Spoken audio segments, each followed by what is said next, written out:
دایی باز هم به سمت دروازه استرالیا. یک لحظه دیگه یه فرصت برای تیم ایران. اونجا هست و دروازه آیا توی دروازه کریم باقری هست و دروازه استرالیا که باز میشه. بله گل کریم باقری. دایی یه فرصت خوب حالا پشت مدافعان خداداد عزیزی توی دروازه گل برای ایران. خداداد عزیزی باز هم روی زمین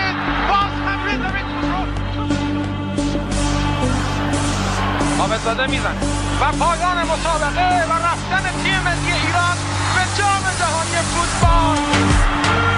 تبریک میگم به همه شما.